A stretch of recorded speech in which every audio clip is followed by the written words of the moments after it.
Make my shirt.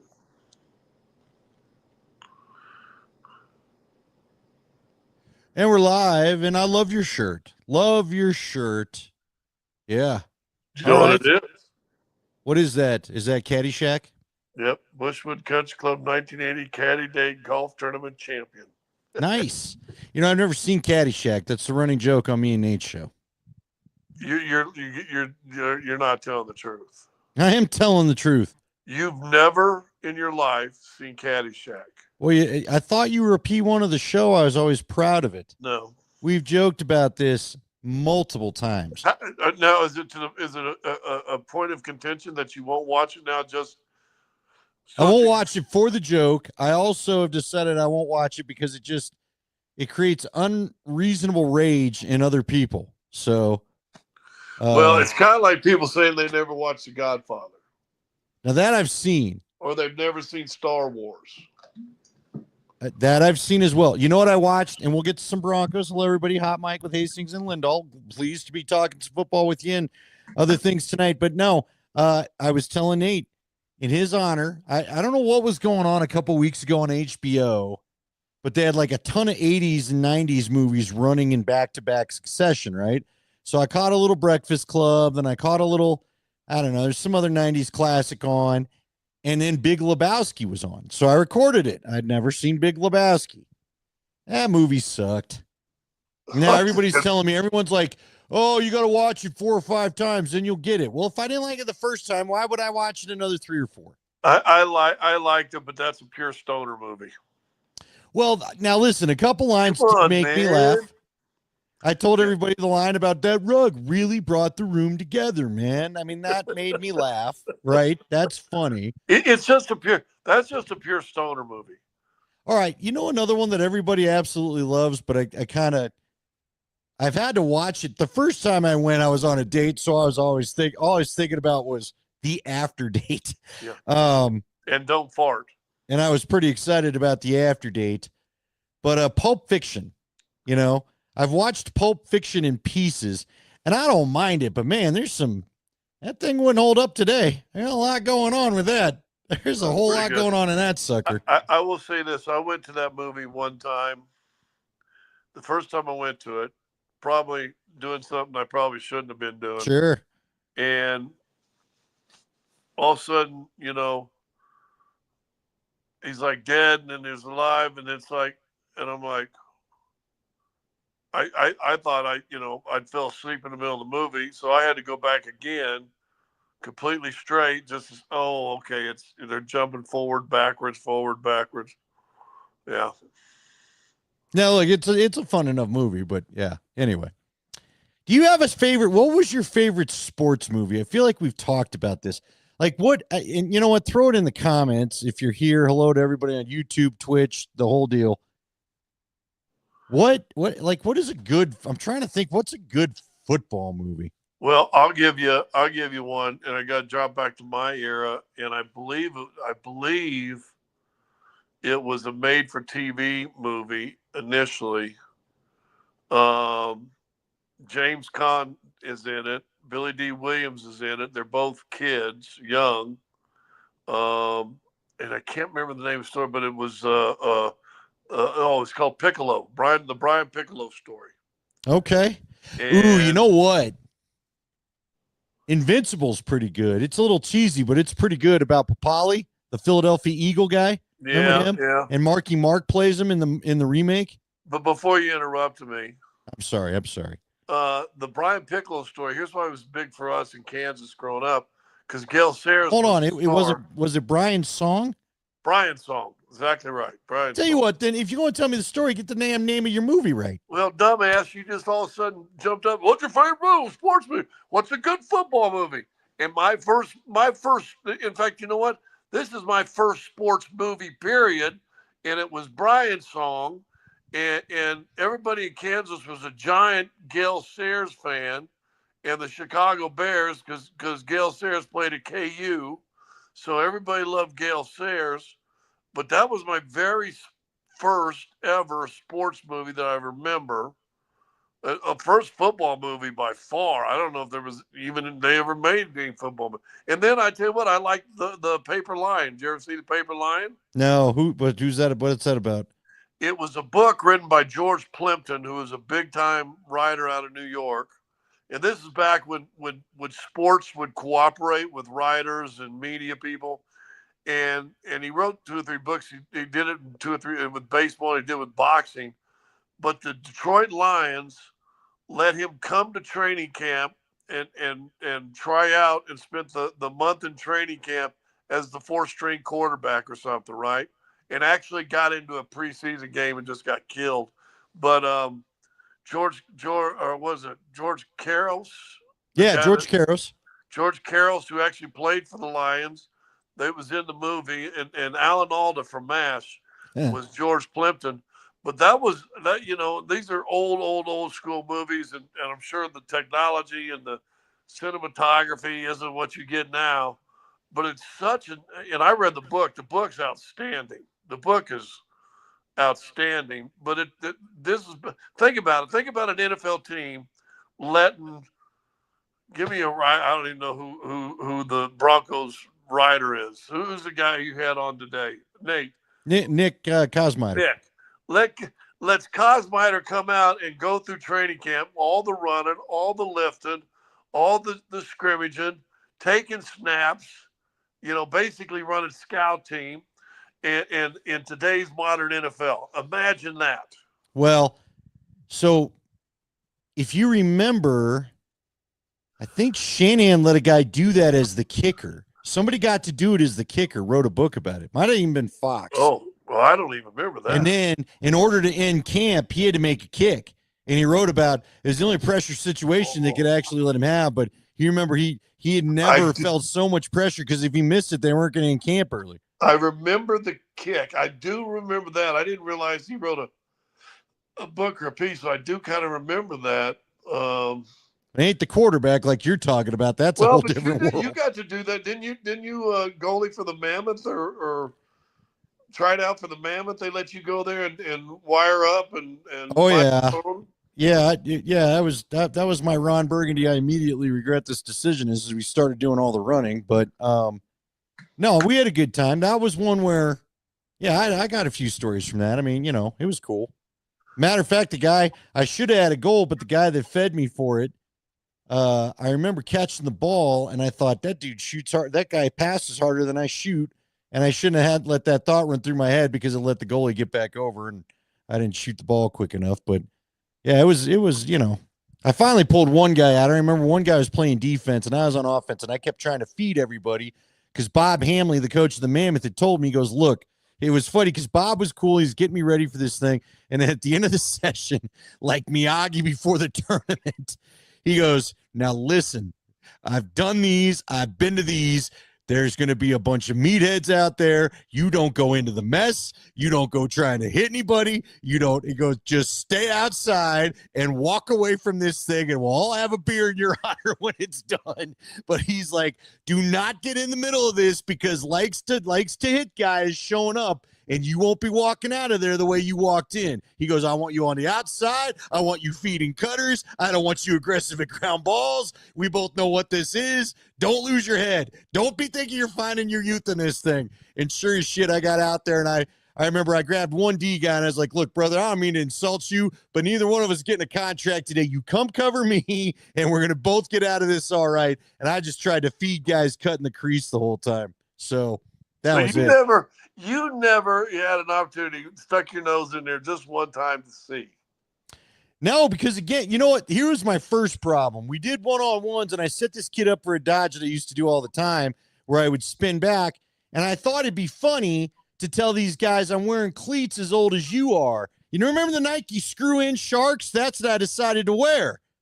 Man, them things gave out of me right away. I about turned my ankle. I had to go actually put my real modern lacrosse cleats on to actually finish the workout. That was a dumb thing right away.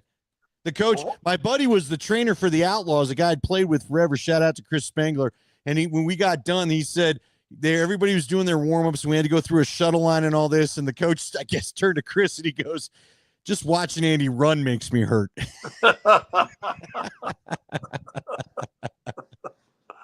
Well, that's cool, man. I wish somebody would do something like that more often. That's cool. Look, the guys are respectful. And you know what's cool about it? But can you imagine, honestly, anybody trying to do that? And okay, I played high school quarterback. I don't know. Give somebody on the radio, Brett Kane, who played college baseball. Even he's probably one of the youngest athletes on our radio show. But could you imagine Brett Kane going through that camp we've watched the last 2 days? No, dude. I told you the real taste I got of that, as I've told you before, is going up to Vail those 2 years in a row, because we played the first year I went to Vail, and I was a little naive as to what we were getting into.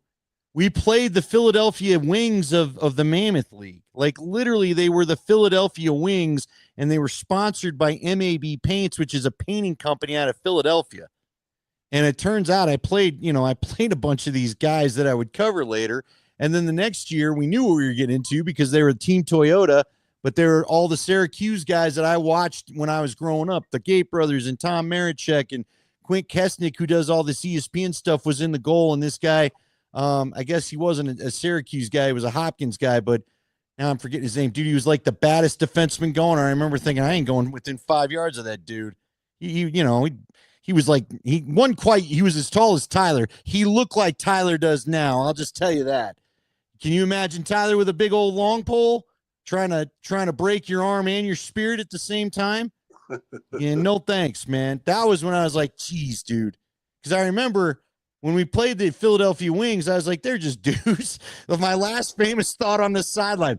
We're all guys. What you got? You're getting your competitive fire. You ain't got nothing more than I do. We're both human. We'll find out. Oh, I found out. It was 3-0 after 30 seconds, man. It was unreal. And then I actually didn't start the game. I was on the sideline because I wanted to watch this face-off guy was doing before I went and faced him off because I didn't know anything about him. Turns out he's the best face-off guy in the world. But I did get him once because I jammed him and he wasn't ready for it. And then I think I've told you before, he squashed it. Like, I jammed him. A jam is where I punch his stick head so he can't do anything, and then I take my stick and whip it out behind me to my guy, right?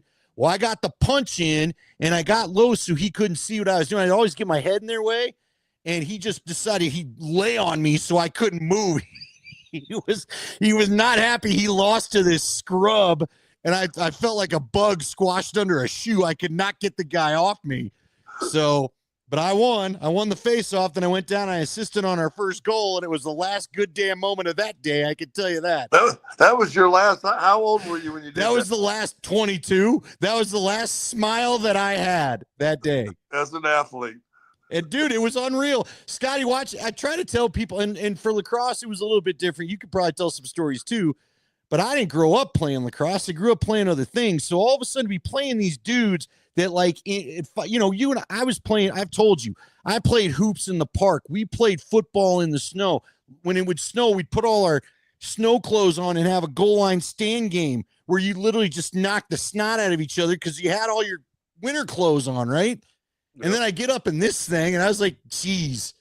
Watching guys that actually grew up playing this, I was like, God dang, man. You talk about football, which was great, and very rarely we get a couple big games. First time I ever broke my nose was like we finally got a big game, and we had the junior high field. But we usually had 4 or 5 of us is all who'd play, be after school, wanting to play football. And we called it 1 yard line. That was the game. We'd go, hey, call Tommy. We're going to play 1 yard line.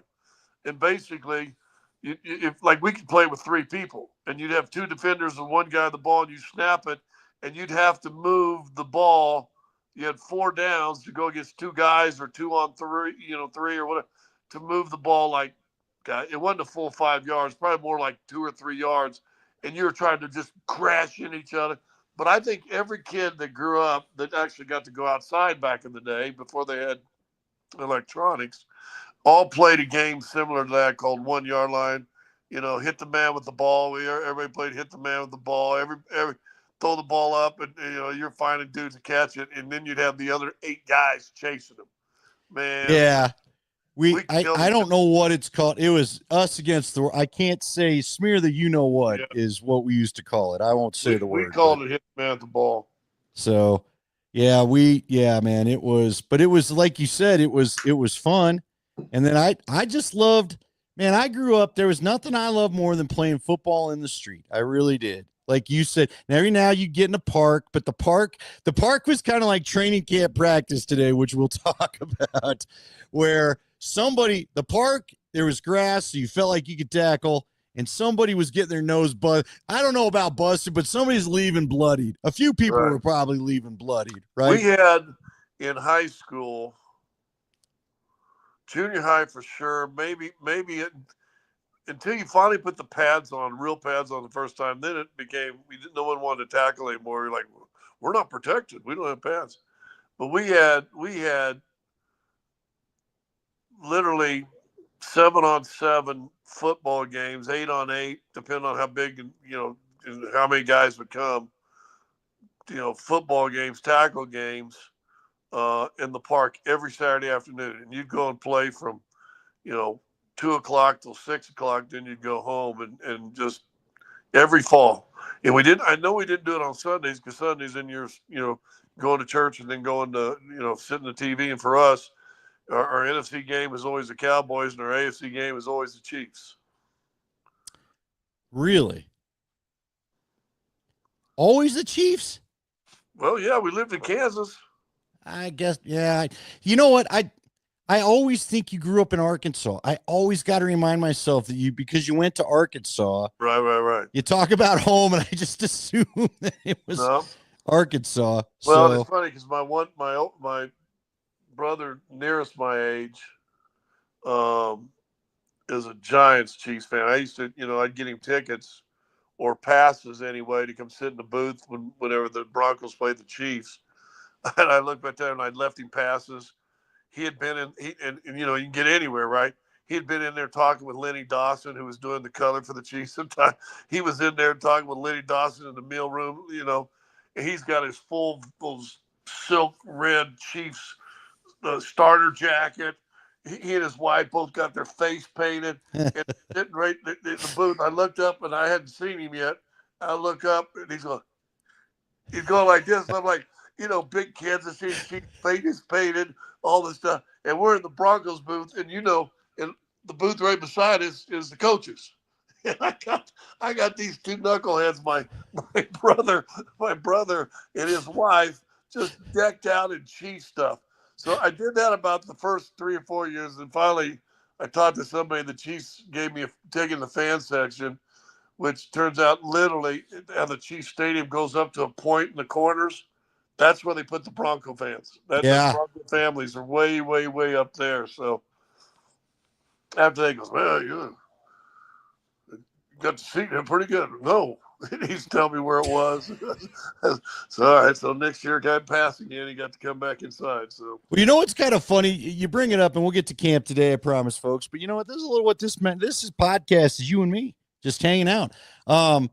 I learned quickly too. Like Schlereth was always so nice with the tickets when you and I knew him. But that's where I figured out. Oh yeah, because I guess we all kind of think as fans, oh, they're going to give me nice seats. It's the player seats.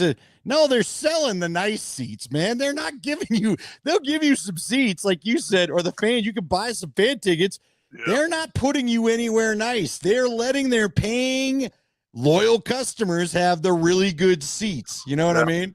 Yep. So, yeah. And I was just saying, in basketball, you're in the lower bowl, but you're like in one of the funky angles, that tougher to see. Unless of course you're with the management or ownership group or GMs travel with you, then they tend to find good seats for those people. Yeah, the owners kind of get what they need. All right, man. So today you kind of heard a lot about it. We don't need to hyper focus on today because we talked about now real quick, and I think we did chat a little bit about this.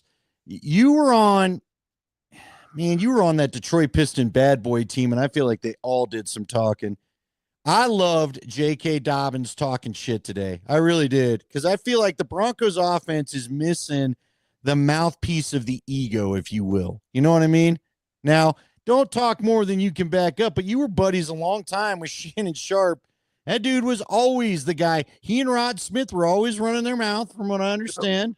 but you need a little of the cockiness. You need a little of the bravado, I think. Well, listen, I agree, and the defense has been, jibber jabbing today too. The two things I'll say from the last 2 days. I don't even know today. Is today Wednesday? Yes, thank you. I'm with you. It feels like Yeah, it's yeah. who You have knows. Monday. Monday was the first full day of pads, and I thought it was and Tyler even said it. It's a hot day. They didn't go real long, Felt and sleepy to me. it just it's like they were out there doing a photo shoot, and they were just in their pads. Tuesday they got after it. Tuesday felt like a real practice. I think Monday they went like an hour, 20 minutes. Tuesday they probably went for an hour and 50, and then today, which I had things to do around the house, but today they went, 3 hours. oh yeah, I was going to say 2.5 at least, 2:40, right? Because you guys were still on the air at when we got on the show at 12:30, and they started at 10. So, but today it seemed like in fact, I think it was Leggy was on our show today, and he said, fellas, today was the real first day of training camp, and I went, okay, had some talking, had some stuff going on, and no fights, but had some talking. But you know what, again, Scotty, I like it, and I know, look, I got a little Neanderthal in me, I guess. I like the hit and I like the tackling. It's why I like football, but I like that the defense got a little cocky. And quite honestly, I hope it sparks a little some in the offense. You know what I mean? Because listen, the offense, and it's because of how dang good this defense is. The offense is getting their butts kicked a little more often than the defense is getting their butts kicked. That's for sure. Now I can't wait for the first true live move the ball period, which I assume we'll maybe get Monday or Tuesday, because it feels like they're still installing stuff today. Well, you know what? And you and I won't be able to see it. I can't wait to your first full real day against 49ers. Yeah. That Yes. that that's going to be the day, and say, okay, have we overestimated this offense? You know, was it a dink and dunk, and everybody's figured it out this year? Is this defense just so good that it's been stifling this offense in camp for the first week or so? Which, listen, same thing happened last year. I mean, first week or so of game. In fact, really, it was probably 2 weeks of camp last year before the offense started looking like they could do anything. I would agree with you. It was like the third Saturday where finally we saw some good reports about what was going on. Right. Bo had a couple moments, and Stiddy had a moment, and Zach had a moment. So, no, I will say this though, and I'm being genuine when I say this. Bo, what I like about Bo, and what's different about Bo than maybe last training camp, he doesn't quit fighting. I said it to you guys, and you and I have heard Leggy talk to us about it.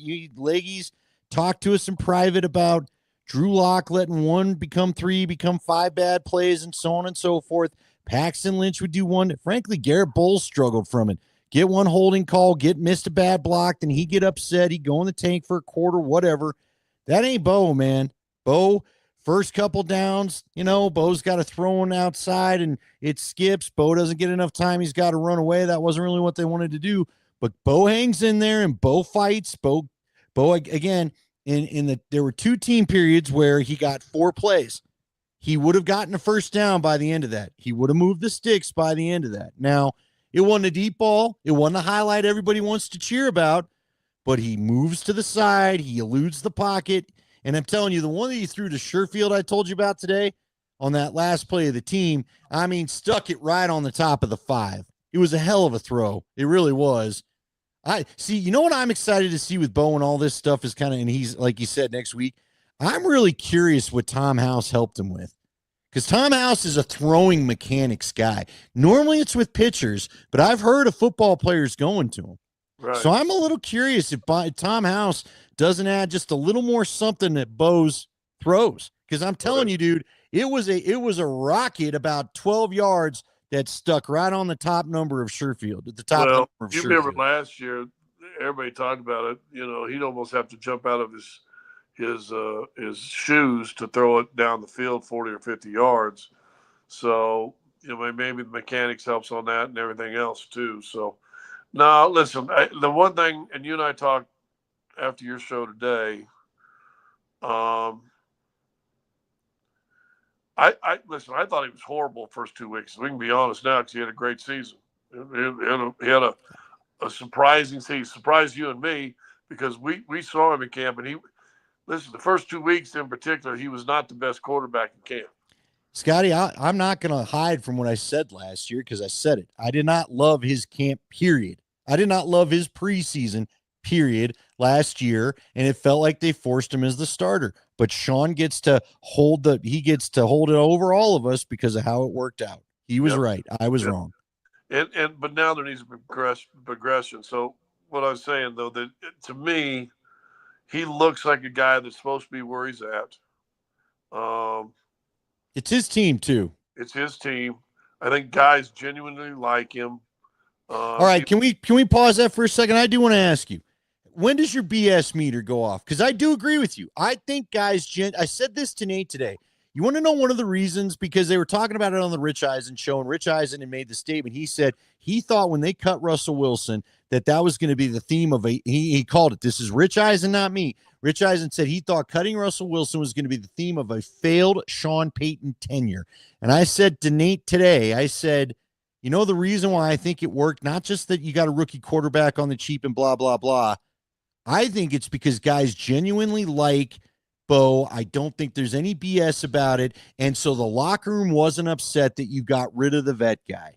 That's what I think. So it's not just a money thing. I think it's that this locker room genuinely likes and will fight for Bo. When does your BS meter go off about when a guy's talking about whoever? Well, let's compare the two. Um, we can say Bo was overdrafted. You know, DMAC fights that all the time. Or not, doesn't matter. He was drafted where he was drafted. But you had a year of Russ. And listen, depends how this year goes. Maybe next, we'll see. I mean, the guy was on his way to the Hall of Fame. I think he was a well-respected guy. But there is I don't want to say phoniness. There's But some it's the word that comes to mind. there's corniness to Okay. his who he is. And I think that in locker rooms rubs people off, you know, and especially if you're not winning. Um, I think when he didn't stand up to Sean Payton on the sideline thing, not only did it hurt him in Sean Payton's eyes, I think it killed him in the locker room. Sean Payton just proved this ain't your team, son. You know what I'm saying? He got in his face, and so not only did I think it hurt him in Sean Payton's eyes, it hurt him in the team's eyes. Well, let's go back to a year ago. They did the same thing to Bo. Bo came back, and I think Sean Payton went, all right, you know this. We've talked about this on the show before. I used to do that with every new producer come in. I'd be hard and challenging on them because the ones that couldn't take it probably weren't going to be any good. And I don't know why we got to waste time. And I think that's exactly what Sean Payton was doing. And but you know who else sees it? The mother 52. The mother 52 are watching that too and said, oh. Hey, did you see Bo? He ain't afraid of Sean. You see what he said? Boo. And I'm telling you, that not only, it just hit me now. I've never said it. That did as much for his, I think, his credit in the locker room as anything else. You know, I think he's a pretty genuine guy. You know, I think, you know, we saw this with Plummer. We saw this with Elway. You know, Manny was different. But I know I saw it with Plummer. I know I saw it with Elway. Dude, he took care of his offensive line. And you're going to games, and who's sitting with him on the front row? A couple of offensive linemen and Cortland Sutton. That's how the good ones roll. I mean, John Elway didn't go anywhere without 2 or 3 offensive linemen hanging out with him, right? So, I listen. He's the guy. He's going to have to be better. The offensive line. I tell you what. If you want me to tell you my big concern, I get poo-pooed. I was validated a little bit with talking with Schlereth the other day, and Coach Logan, but my biggest concern is this offensive line. I am not sold 100% on this offensive line. I know PFF, to quote one of those names I just mentioned, PFF doesn't know their from a hole in the wall. Oh, he went in even deeper today. His comments are making the rounds. So So there you go. Um, I am worried about the offensive line. are you worried about the offensive line being bad or just not as good as everyone's making them out? Well, I know they're not as good as everybody makes them out. Okay. Because I think Bowles is susceptible to having one or two plays and letting it turn into 4 or 5. I still think McGlinchey is slow, and I think the McGlinchey thing is when you put up a legit guy next to him, he got crushed today on a pass rush, right? So you put some pass rush on him. I'm worried about that. And now I will say this: I think their running back room was worse than we realized last year. Oh, I agree. You know, and we talked to some folks telling us why. And you got Estime comes in and fumbles the first day, and as a veteran coach will do a rookie, he ain't seen the field for about 6 weeks. Sorry, son, you had a chance. You fumbled the football. But I don't think any of the other ones. Listen, McLaughlin looks great because I think he was the only one that had any extra kind of skill. And it's sad because, listen, Williams was going to be a good back, but I don't think he ever got back from that knee injury. No, I don't disagree. Look, Williams was a good back, and you're right. The knee injury just crushed the way that he likes to run the football. Williams, if you remember, and I love Javonte. I thought he was so fun. I thought he was a good kid, all that kind of stuff. But Javonte loved to finish with contact. Matter of fact, you called the games of the last guy that I remember. Terrell Davis used to love to put that shoulder down and make sure you went back another yard and he went forward at the end of every run, and Javonte had that in him. And then it just felt like once that knee injury came down, he just wasn't doing it. And I don't blame him. I get it, man. It was messed up. Frankly, if we're being fair to Javonte, Jeff had told me that Javonte would not be as back as quick as he was, and Javonte was back. And I think it's just I'd love to know I'd love to know when Javonte ever really felt himself again, if he's ever felt himself again, because he had a devastating knee injury. Yeah. He probably should not have been pushing it when he did, but he's a running back, and they're not going to take those chances, right? But I'm with you. And listen, Jaleel McLaughlin's the only guy that's last year. Jaleel McLaughlin, to me, was the only guy that really had that pop speed that you want out of the backfield, especially if you're going to throw short passes to people, you know? Yeah.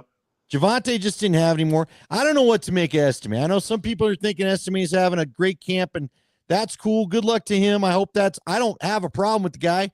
He's got the body of Mike Allstott, so I'll take it if he can make it.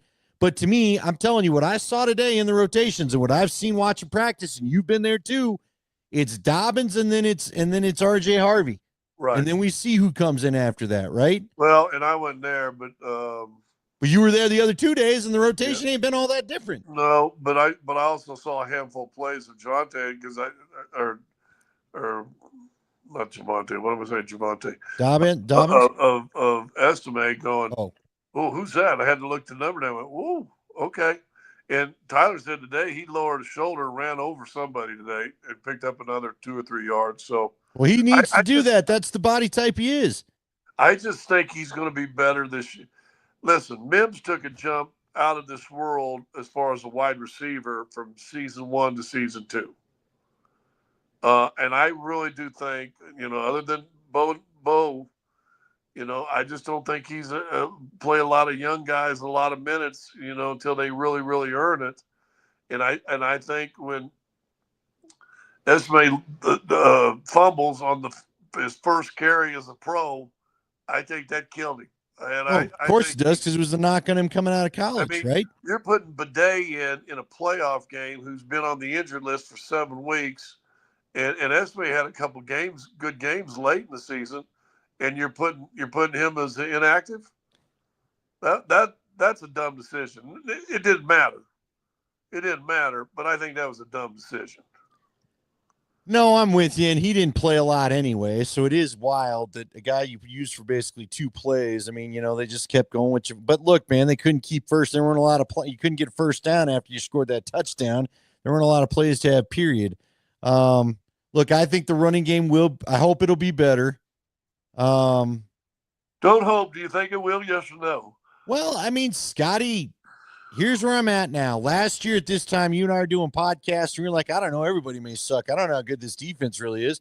Well, the the year proved to us they're a damn good defense. So when this Broncos offense struggles against it, I'm not terribly. Now, again, the Broncos, to be fair, the first play that got things feisty, Dobbins got through the line. What he didn't like was the headbutt from Dre Greenlaw, right? And it was funny. Well, go ahead. At the second level. At the second. Well, and Dre, look, man, Dre had a beat on him. Nate said flat. Nate was standing next to me. He goes, "Oh my God, he'd have been dead if that was a game." Because Dre had a run. Like Dobbins got through the middle of the line, and it would have been Dobbins trying to get out before Greenlaw got there. Greenlaw is a missile when he sets his mind to it. That's going to be a whole new element to this defense. I'm telling you, they've not had a physical linebacker. Like they've had tough guys. Don't get me wrong. Jewell and Singleton are tough. Dre Greenlaw he's a man now. I would not want to be taking him at full speed. That would not be fun. But anyway, so they blocked it up for a few yards. Greenlaw probably would have ended the run. And then the third one, look, I told you about R.J. Harvey getting to the edge. He outran everybody. Now, like I said, there could have been a call on Jonathan Cooper, but that's not guaranteed, and nobody else got there quick enough. And the moment that he squared his shoulders, Harvey put his shoulder down a little bit as PS2 was coming. He didn't run him over, but Harvey let him know, you better come low on me if I'm around the corner. And then the third run, you had Dobbins cut back, and Dobbins had a nice cutback lane. He set him up. You'd have liked it. It was the classic West Coast play. Sets him up to the right, boom, cut right back to the left off the ass of the guard or the left guard or the center. I couldn't tell which, but that's where the hole formed, and then he got out in the middle, and that got him chirping again. Tyler said the new assistant O-line coach was with him in Washington on the offensive line coaching. So, and that's all they did was the Mike Shanahan kind of wide zone, back cut kind of running game. And so maybe this guy's coming in as an influence, say, hey, we're going to put more of this in, help us teach it, how we're going to do it. So I told D-Mac today on our show, man, when you talk about good running games, then I'm biased because I got to cover basically. You covered the best one. I covered all of Terrell's career. There was nothing prettier with the whole line, everything going this way, and then all of a sudden he stops a little bit, and everybody just gets out of the picture. The TD goes back. There is nothing better. There was nothing but, hey, that big run in was it the Super Bowl year that CJ made was the same type of thing, right? Kind of cut off. I think he cut off Ryan Harris's butt. See you later. Yeah. Listen, those are the prettiest runs I think there are. I think the running game will be better because I think they have better back options. And look, Estimate very well could be a part of it. They're going to need 4 guys. It's just reality. We know this. Running backs don't stay healthy, okay? And Sean has shown us he likes to rotate guys anyway. Now, I'm sure he'd probably like to rotate 2 rather than 4, but he still rotates them, But here's my one. I'll give you my one concern for the offense that this camp hasn't done anything to prove. I've told you. I think, and this is why I almost wanted them to go get T. Higgins. They need a catch the ball, break the tackle, and add 10 or 15 yards to the play guy. If not, take it to the house. You don't have the yak master. You don't have the person that if Bo hits him for 15 or 20 is going to. Now, Mims could be that guy, I think, but Mims doesn't seem to get these routes. They showed a highlight on NFL Network today where Bo threw, because they were doing the countdown. It was in Bolo's highlight package for being the number 64 player in the top 100. And there was the pass to Mims he caught against Cincinnati. Do you realize, I remember Bo throwing it, and I was happy Bo just gave him a shot. Do you realize Mims caught that in between 2 people? Bo did a hell of a job of where he placed it, but Mims did a hell of a job because there was a guy that dove in front of him. There's a guy on his back, and he scooped it in between both of them. And I don't know why, for as much money as you just gave Sutton, I'd love to see Mims be the surefire number 2. And not just deep ball guy. Give him mid-range stuff. You know what I mean? Where do you think Franklin's going to fit? I don't know, because Franklin's running like Franklin and Mims. I worry becomes redundant in Sean's mind, and I don't think they have to be. To me, Franklin is the go route guy. But one guy's 6'2" and one guy's 5'10". I'm with you, but I'm telling you, it just feels to me like Sean likes his big guy. He likes Cortland. He likes Pat Bryant on the outside, and he They, wants Mims and Franklin kind of stretching the field. Whereas I would, or Devon Vele. Maybe you take Bryant out, you put Devon Vele in. But he likes those big bodied basketball like guys on his outside, kind of keeping the short stuff. Whereas I would give Mims some of the intermediate chance, hit him in stride, let him put his punt returner skills to use, and see what he can do. that'd be nice. Be nice. It'd be nice to watch something. I don't know if you've got a chance on Netflix to see quarterbacks yet, and Cincinnati. We had to beat Kansas City to keep Cincinnati in the playoffs. But watching their offense, I mean, they couldn't stop nobody. But can you imagine? I mean, and you and I've been saying this for 10 years now. During the drought, have we come up with a name? I want to ask the guys tomorrow on my show. Have we come up with the name for that 9-year period? Should we just call it the drought? I'm calling it the Oregon Trail. The Oregon Trail. We died of dysentery. We died of syphilis. We died of everything. Snake bites. We had Snake bite. Yeah. Indian attacks, whatever. But watching some of those Cincinnati highlights, and for that matter, the Detroit too, the stuff they put on people scoring wise, I'm like, man, that would be fun.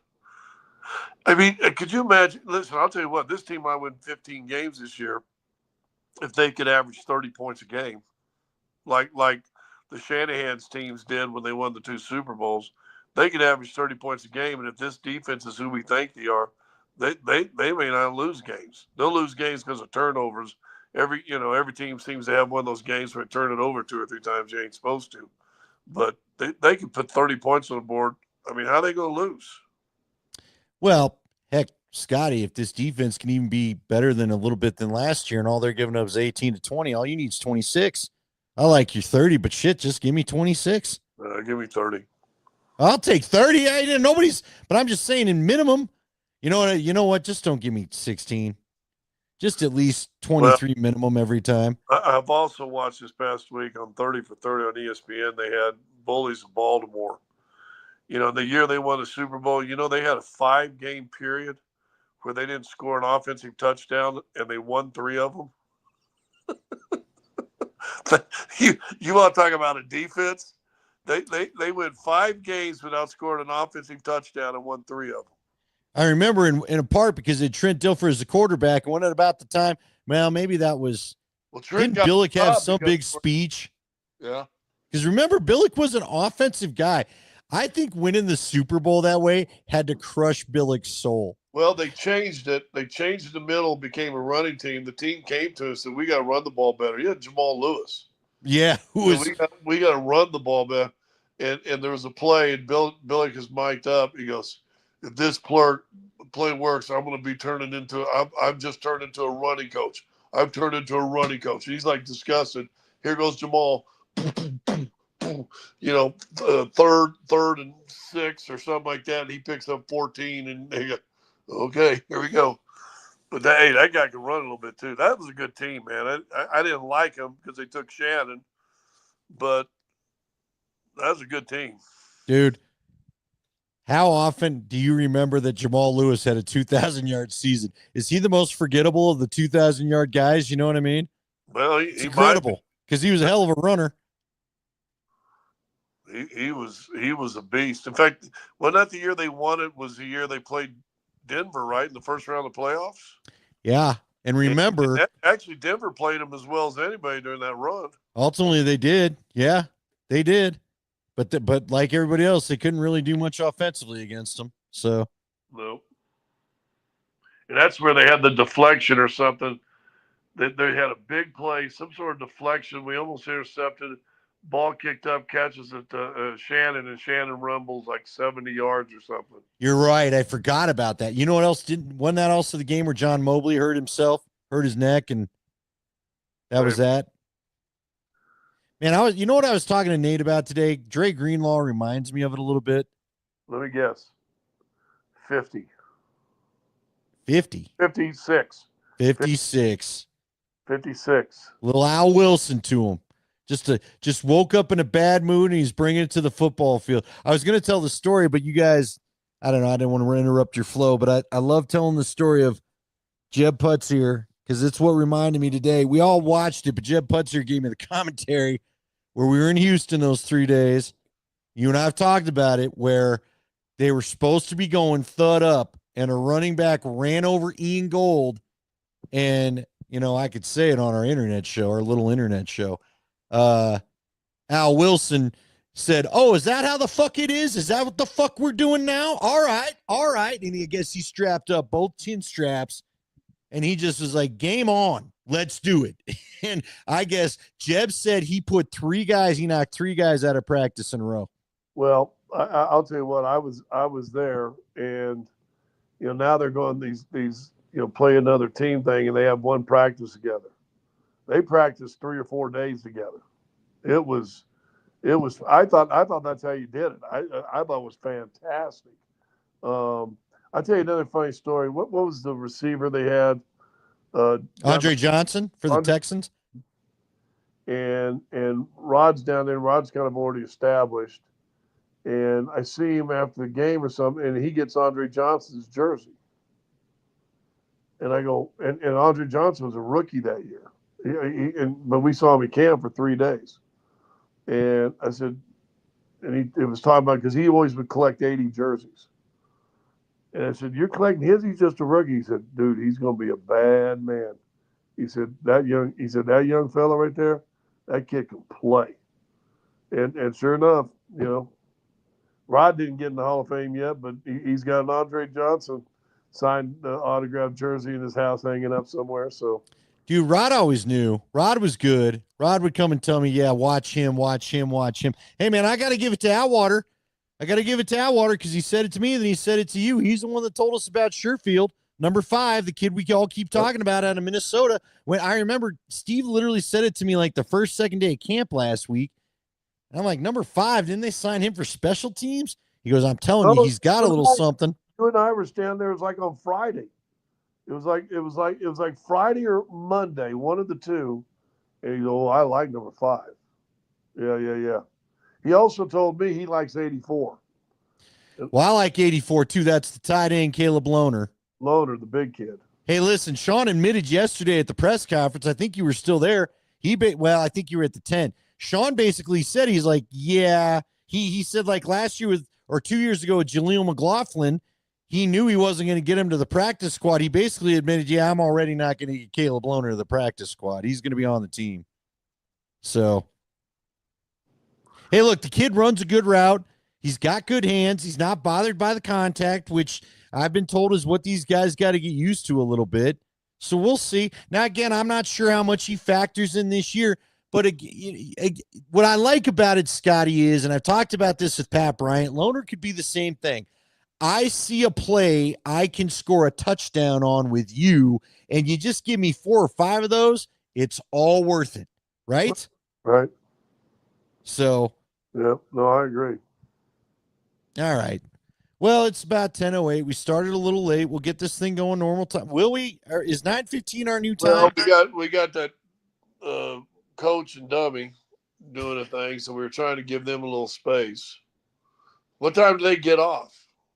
Well, I told them we'd just go at 9:15, and so I don't know. But well, you might want to change the banner that's going underneath my little phone. Yeah, I see it. I don't know how to do it. You got it up there. No, I'm not the one that did that. I don't know who did that. The NBA Free Agency podcast thing. There's a whole lot of thing that goes on here, and I don't know what it does or how we did it. I'll admit that. So, yeah. Hey, keep an eye out. Scotty and I might do a few extra little things from camp. We've got to try to make it happen. And also tomorrow, if you're a PLL fan, I'm going to talk to a couple of the lacrosse players on this channel, as Denver's going to be. Rob Trujillo is watching. He just hit it up. He knows how to change it. Thanks, Rob. Oh, man.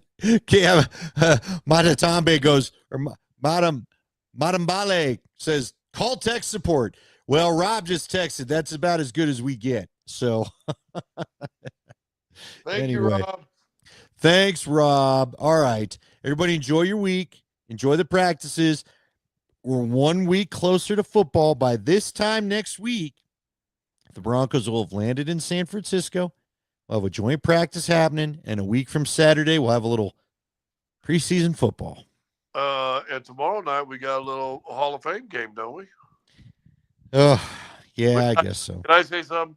I hate watching those Hall of Fame games. The Hall of Fame game is so brutal because it used to be the fifth game. Remember when Vic's first year, it was the fifth game and they like started mid-July and it was the preseason that wouldn't end and they had to play the Hall of Fame game. And now that even though it's only 4 preseason games, dude, it's like all the dudes there are not making the team. They are not risking anybody. It's almost like to me, I'm like, why is this the Hall of Fame game? You're not playing a guy that's going to be in the league by the time we start most of the time. You ought to do the Hall of Fame game. Ought to be the first game of the year. Fair enough. I'm with you. You know, and you do all the celebration. Figure out who's in the Hall of Fame, and then say, okay, you know, you can still have the ceremony and everything in Cleveland, and then you fly out all the guys to your home openers, you know, in Philadelphia taking on whoever, and you have them all appear at halftime, introduce at halftime newest members of the Hall of Fame. But the Hall of Fame game, you ought to call it the Hall of Fame game and put it on the Saturday if you want. I don't care, but it should be, or that Thursday. Doesn't the season kick off on a Thursday? Let it be the Thursday. Let it be a Saturday. If you want, hell, they've taken every day now. Now they're doing Fridays. There's no more respect the college season. Make a Saturday game the Hall of Fame game and let it stand alone. I don't know. And make it a real game, though. No, I'm with you where guys actually that are playing football play, not on some high school field. How many times have they had to just cancel the thing because the high school field isn't ready to handle it? Right. A couple of years ago, they did that. Yeah. And it's been, like, again, that's why they don't play anybody. Nobody trusts the field. Hey, by the way, you show everybody your sweet haircut. Oh, I did. Yeah. Looks good, doesn't it? It does. How much you paying for that these days? 21. For a trim? No, it was a haircut. Get about every 2 weeks. Senior discount, great clips. Great clips. Anybody know Great Clips advertise? They want to advertise. Great Clips. Now, I throw a $10 tip on there, but $21 when I get senior discount. All right.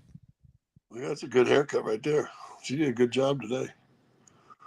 All right. I like your haircut. Well, you don't come in with me someday. No, I'm good. I'm good. We got it all figured out. All right. Next week, 9:00, we break down 2 more days of camp. We won't be seeing much. I guess we got a couple days this week and then a couple more days next week and then finally get a little preseason. And then you know what I love about the preseason? It means the next stop's the actual season. So, anyway. About 5 or 6. I was almost glad I couldn't make it today. The warden was sick today, but that kind of breaks it up. Them 6, 7 straight days of walking 2 miles, coming to the camp. I mean, I feel like a postman, man. You know, I'm come rain or sun or. All I know is this: I get there and it's raining. You ain't seeing my ass walk over to practice.